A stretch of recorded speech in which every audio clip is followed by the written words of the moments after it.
Hello, beautiful people. How are you today?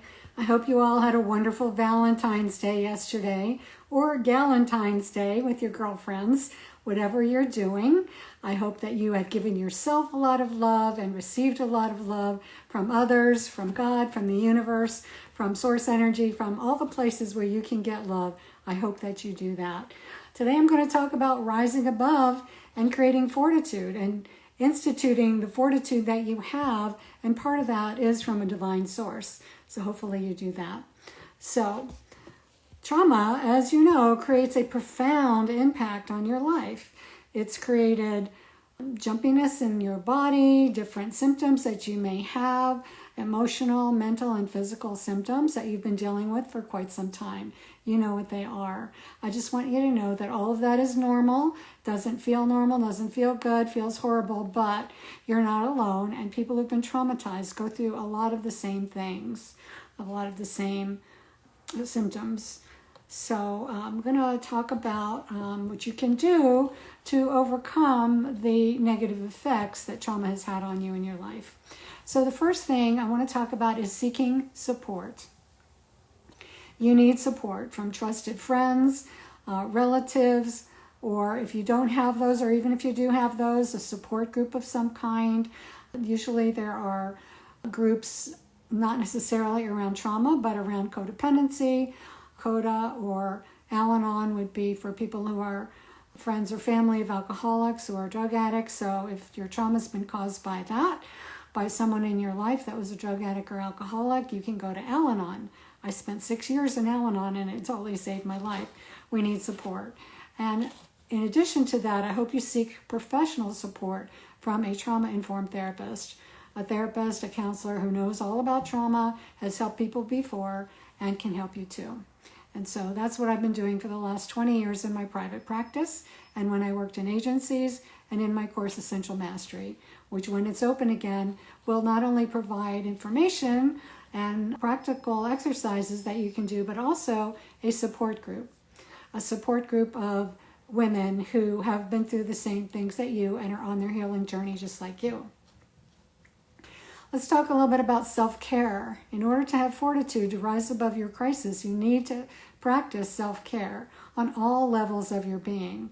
So physically, that would be eating right, eating enough, not overeating, eating healthy foods, drinking plenty of water. Most people don't hydrate enough, and here in Arizona, that can be devastating if you don't hydrate your body enough.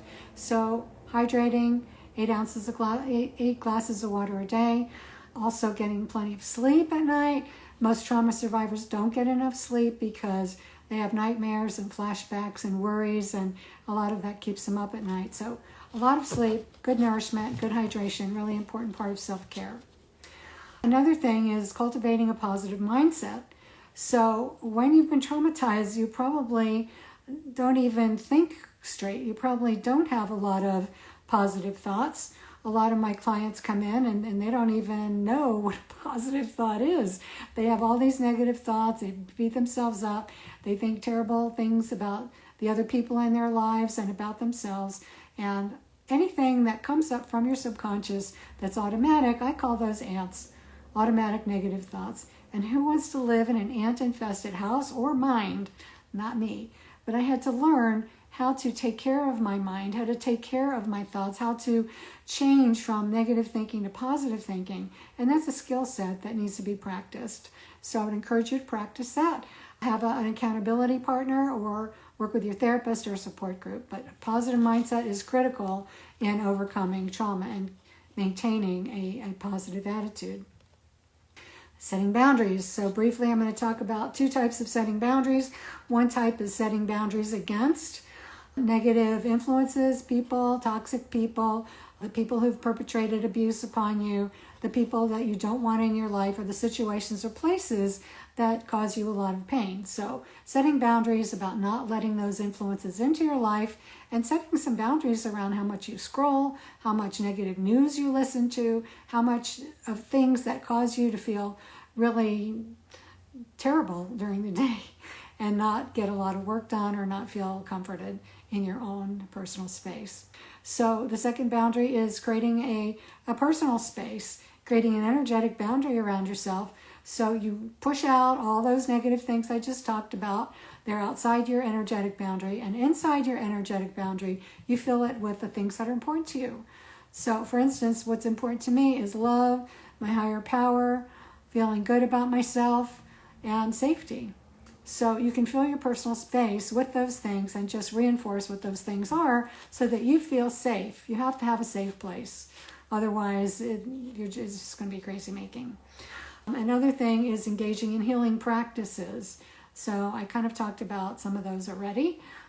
Taking care of your body, taking care of your mindset, taking care of your emotions. So healing practices could include emotional freedom technique, tapping. I really love tapping.